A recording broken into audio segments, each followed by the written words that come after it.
Ever kissed Jay-Z romantically? No. No, I can't answer that. But just for the record, I have a major crush on Jay-Z. Did you Jay-Z? Oh my God! Blue, Jay-Z worked very hard to erase you and me, just like he did L. But I wonder if we'll ever get closure to what happened to Luke and Trout.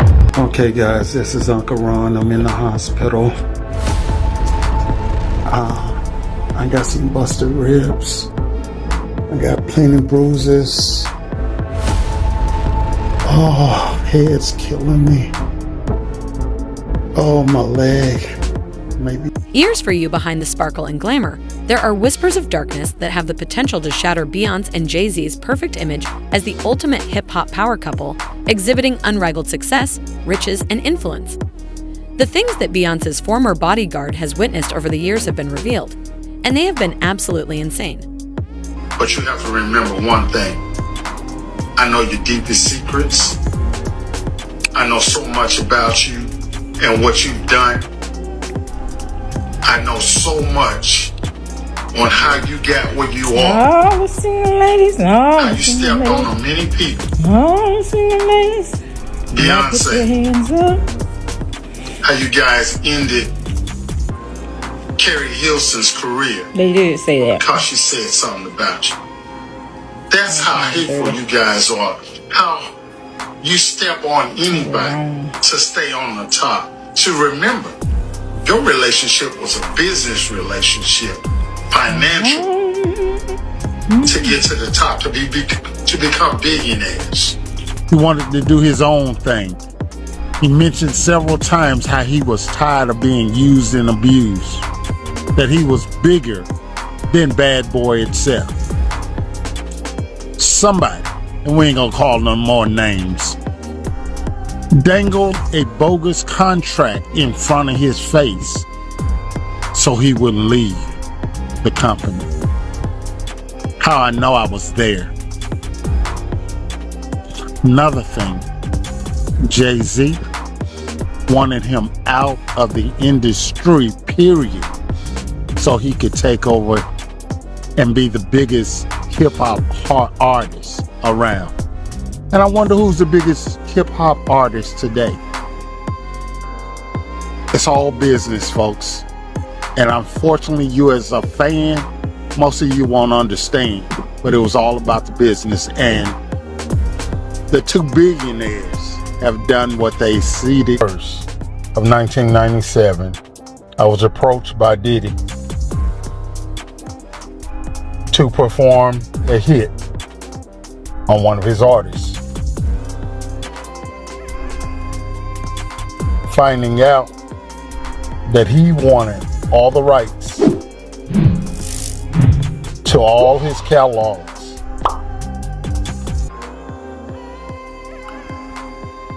I turned him down because I also found out that very night that Biggie had plans of leaving Bad Boy. Biggie should have never been in California to promote an album with a broken fibula bone, who can barely walk,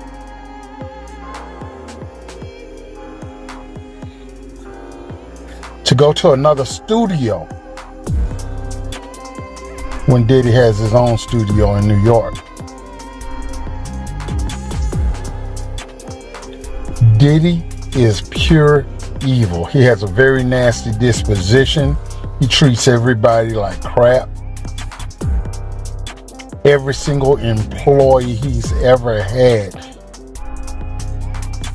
he and his mother have looked down on them, belittled them, talked to them like they were the lowest scum on the earth, so he could always have his way. Amar, Muhammad, and Suge Knight, or Amir, they took the blame for something that was already getting ready to be in motion. It just happened at an earlier time. because on the 9th, Biggie was taken out. And I'm so glad to this day that I refused to do that. So under investigations and working and cooperating with FBI, that we're going to talk about with Diddy. I got some busted ribs. I got plenty bruises. Oh, head's killing me. Oh, my leg may be busted. I got jumped. Oh man, that was a terrible, terrible incident. I tried my best to fight back. I just couldn't do it. It's hard to breathe. But I promise you, I'm gonna get those mosquitoes that beat me up. God help me. Y'all don't even worry about praying for me. Just kill the mosquitoes.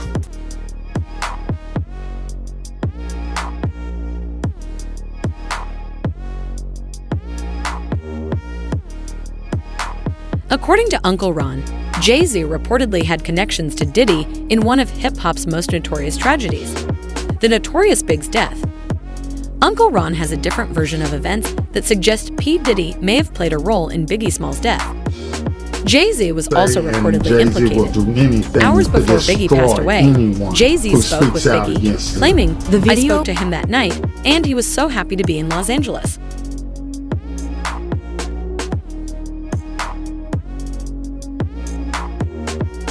The video containing Uncle Ron's claims was removed within a few days, which is a little suspenseful, but as you know, anything posted online cannot be easily taken down.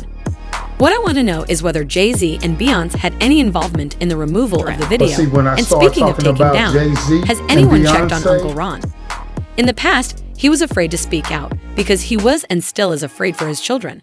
Guy, right? It's a guy named Uncle Ron, right? I don't know if you've seen this video. You should have seen the video. It By the went way, viral. did you see the picture It was a real of big Ron in the video, man. It hospital? went viral, man. Do you believe Beyoncé And is his aware name of is the truth? Uncle Ron, and he claims that he used to work for Puffy. He was one of Puffy bodyguards, and he said that Puffy offered him $30,000 to kill Biggie for his publisher.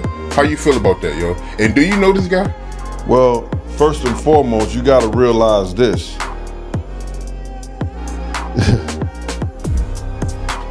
Anybody could come on this internet and say anything, right?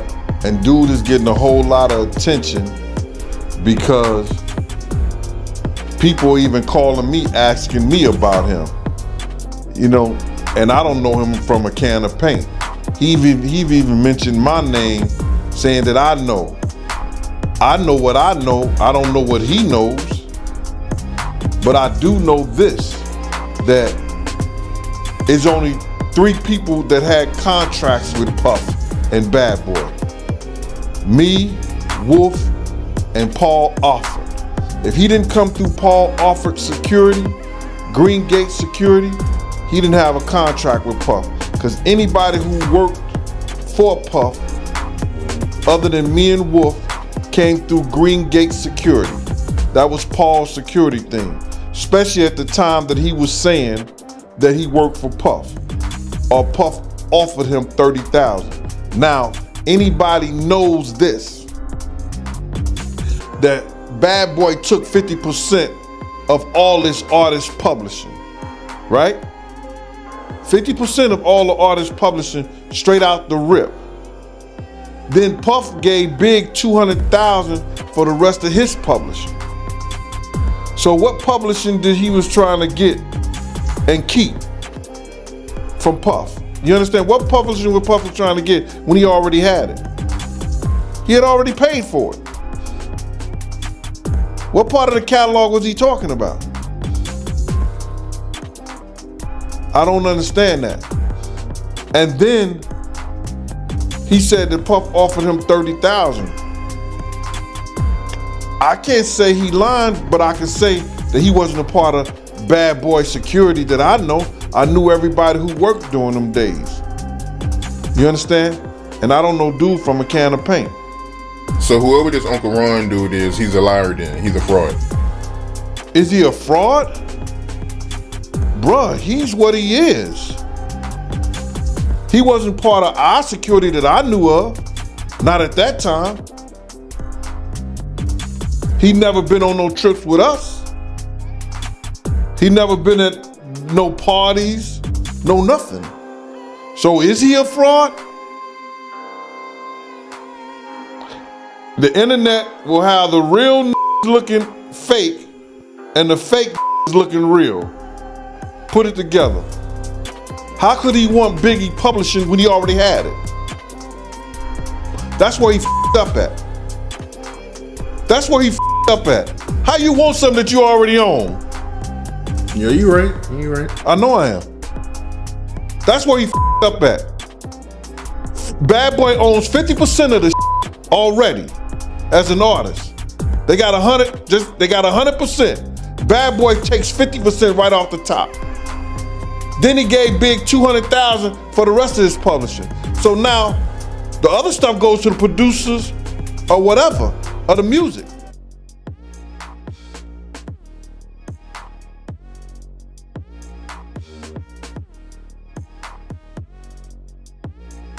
If you recall how Jay-Z and Beyoncé once ruined Blue Cantrell's career, the allegations that Jay-Z was implicated in Biggie's death might not sound as startling. To have been poisoned. Some speculate that her career took a downturn due to rumors surrounding Jay-Z. I have a big crush on him, though. I'll tell you that much. I really like him, though. And I don't care who he's dating. I always had a crush on him. Did you make that play? I wouldn't turn it down. Once upon a time, Blue Cantrell was dominating the music industry. She had close ties to L.A. Reid and Jay-Z, and it seemed like everything was going right until Beyoncé came into the picture and wanted Blue Cantrell to go away. Blue says Beyoncé didn't like her friendship with Jay-Z and claims that Beyoncé kept copying her music to try to get back at her. When Beyoncé finally had enough, fans speculate that she worked with Jay-Z to end Blue for good, blackballing her from the music industry and leaving her on the street running around in chaos. But interestingly enough, Blue Cantrell must have stayed on this couple's mind because Beyoncé and Jay-Z ended up naming their daughter Blue Ivy, and Blue Cantrell believes they did it to get back at her. So let's get into it. Interesting video for you guys about Beyoncé and Blue Cantrell. Blue Cantrell was a singer who was in the music industry before Beyoncé was, and they had a similar vibe, but that wasn't going to fly for Beyoncé. Eventually, Blue's opportunities became less and less until their feud blew up. Emphasis on the blue, because Beyoncé named her daughter Blue Ivy, which Blue Cantrell believes is inspired by herself. It gets even messier when we see that Blue Cantrell is out here on the streets talking about being poisoned, and it seems like someone's trying to get rid of her. Nonetheless, this is a really complex story and a feud I didn't really know existed because Blue kind of has been erased. If it wasn't for one of her songs going viral on TikTok, people probably wouldn't be talking about this story. But let's go ahead and give you guys some background on who Blue Cantrell is. Now, Blue's real name is Tiffany Cobb. She moved from Rhode Island to New York City to try to make it as a singer. Even though she was super talented, she was 17, she had no connection, so she left New York City to go to Atlanta. And someone came up to me and said I look like a singer, but it really was a pickup line, and I took my mom and my family and we went to the studio and I sang and they signed me, and like 2 weeks later I had a record deal. Blue had 5 different record labels fighting to sign with her. Eventually, Blue agreed to sign with Arista Records, though she may have signed on that dotted line a little bit too eagerly. So Blue knew that she belonged in this industry. I mean, at first she wasn't entirely sure where she fit in, but she was talented with her voice and people saw that. I think I always wanted to be a performer since I was very young. It was something that I knew I wanted to do. It was the only thing I ever did, actually. In the late 90s, she was introduced to L.A. Reid, who is kind of a scary dude if you guys seen my video about him. But with his help, she released her debut solo album, which quickly shot to the top of the Billboard charts. There goes the dreams we used to say. There goes the times we spent. Let's get back to how she got involved in the industry and how she got so close with such important people. I mean, they were crucial to her career, but also a big part of her demise. Well, LA called me himself and told me, he said, Blue, he's like, your song is #1 today. and I was totally ecstatic. He's always the one to call me with the good news. Like when they said I was nominated for a Grammy, he called me. He always calls his artists and really, connects with them and spends time. Blue's success did not stop there. She released her album So Blue, which was certified platinum. Then, throughout 2003, she released her second album, Bittersweet. It includes a hit single titled Breathe featuring Sean Paul, which coincidentally became a TikTok hit as well, thanks to Troye Sivan's cover. Yo, hey, yo, dirty, so what's that supposed to be about, baby? Now, you guys know when a female artist is doing well in the industry, they like to pit them against each other. I mean, who's like a recent one? I feel like, Nicki Minaj and Meg Thee Stallion, they did that to themselves. I mean, they were already pitted against each other, but maybe Olivia Rodrigo and Sabrina Carpenter, but they kind of feel like they get along, right? I mean, their feud's old. But in the mix of all of Blue's success, she was constantly plagued with rumors that she had an intense feud with Beyoncé. Of course, Beyoncé is arguably the biggest pop star in the world to date, but in the early 2000s, Beyoncé had just launched her solo career. And when she was releasing her solo music, she was with Jay-Z, who already was a big figure in the industry. Since Blue had a close friendship with Jay-Z and was releasing chart-topping R&B singles right around the same time as Beyoncé started to, it was only a matter of time before the whispers started. Speculation on social media suggests that Blue Cantrell was blackballed from the industry after this drama. And allegedly, the beef between Blue and Beyoncé grew in 2003 when they both released a song with Sean Paul. And these songs had some similarities. Fans say that Beyoncé's line, "Let Me Breathe," is directed towards Blue, who also released a song with Sean Paul titled Breathe months before. Let me breathe. Yo, yo. Stay out of my fantasy. Yo, hey, yo, dirty, so what's that supposed to be about, baby? Alright, so there's a classic Wendy Williams interview where she asked this. He's a crazy. Oh my god! I heard him talk about a horse killer. Before I let you hear the response, let me give you the backstory. Lady Wendy's interview is Blue Cantrell. That's my sister, Blue Cantrell. Now this was during the period when every song on radio was a diss towards men.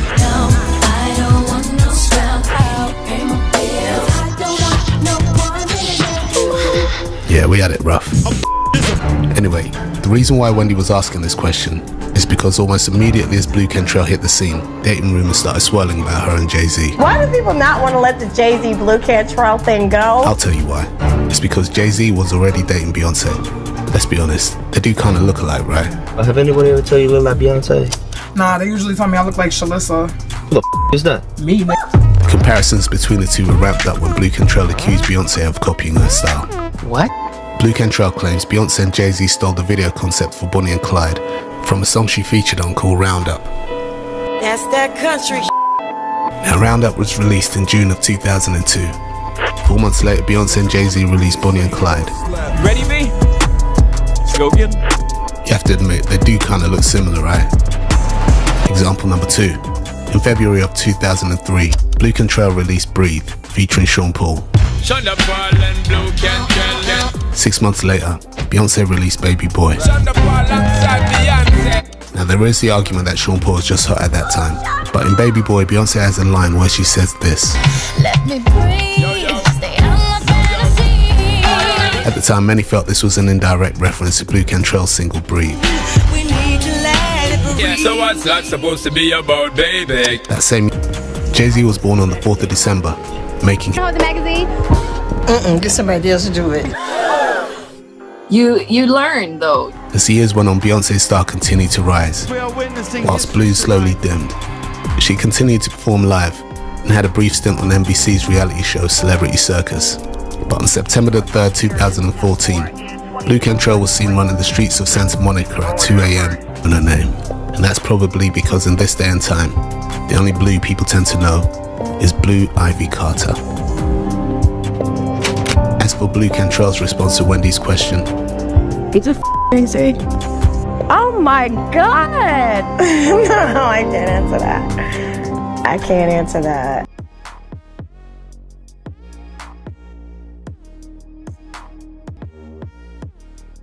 Experience with Jay-Z. Blue. In the same video, The first Blue. Jaguar spoke to Blue Cantrell and urged her to share her Not story they daughter, about her Blue. interactions with Jay-Z. Blue Cantrell. It's time to talk. Jay-Z worked very hard to erase you and me, just like he did L, just like he did his relationship with R. Kelly, just like he did his relationship with Aaliyah.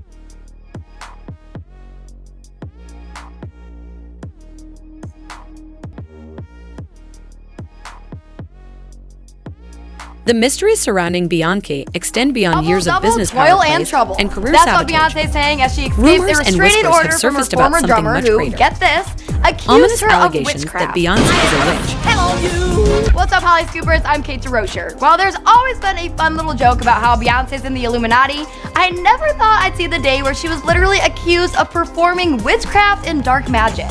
But as we told you guys a couple weeks ago, that's exactly what Beyonce's former drummer, Kimberly Thompson, is claiming. Like Devin told you, Beyonce's old band member requested a restraining order against Queen Bee after saying she was performing extreme witchcraft and dark magic to torture her. You guys, what a time to be alive. She took it so far as to say that Beyonce has cast magic spells of molestation against her and even killed her kitten. You guys, celebs can be cray, but this is just next level absurd. Which is how the judge felt too, because we just found out the drummer's restraining order has been denied. You are That's right, Bayswan must have some impressive power because Kimberly didn't even show up for her court hearing.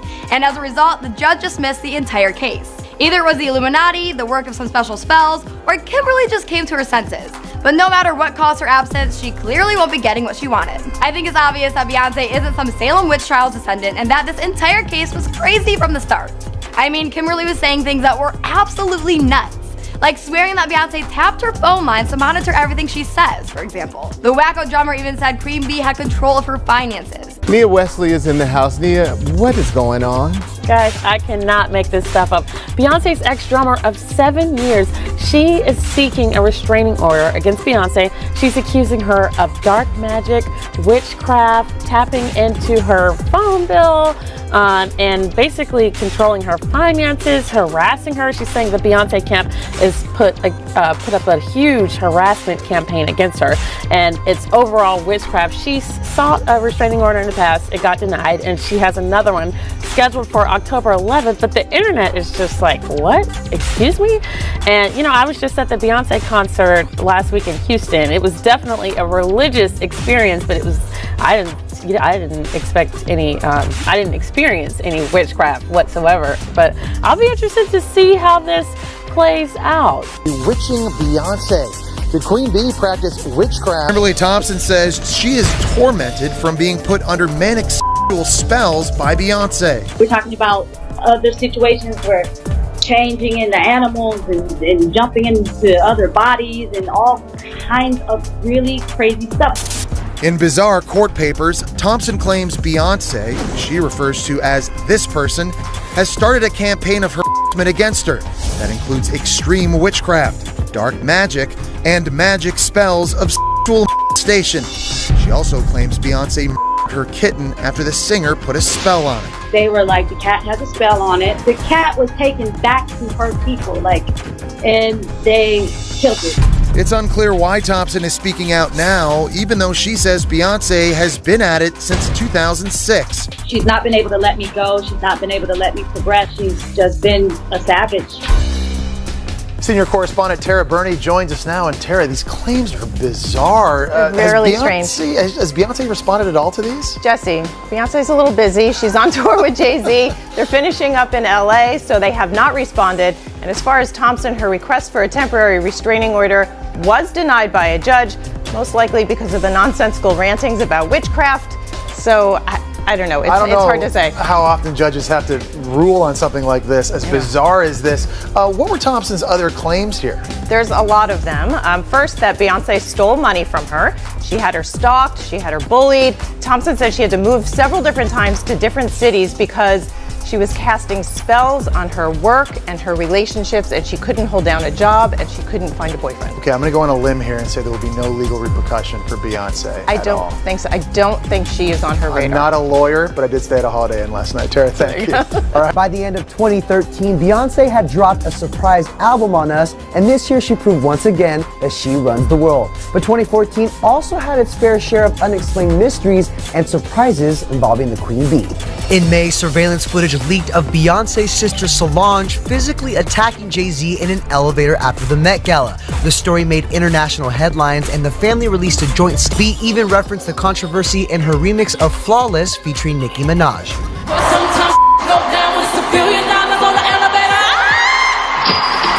Following Elevator Gate, rumors ran wild that Beyonce and Jay-Z were headed for divorce. Adding fuel to the fire, Beyonce was seen apartment hunting solo and changed key lyrics to her song Resentment during a stop on her and Jay's On the Run tour. I know she was attractive, but been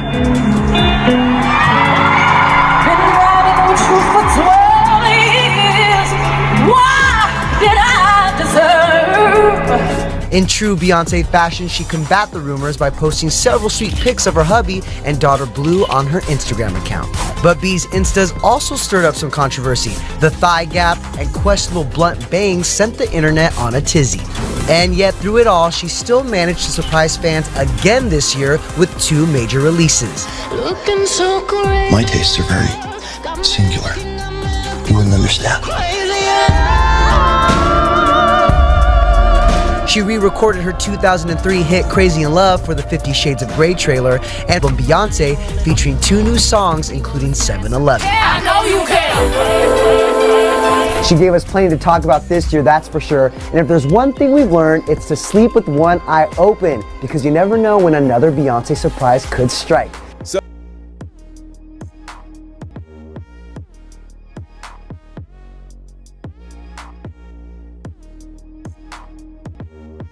Let us know in the comments section below whether you believe that Beyonce is done for good.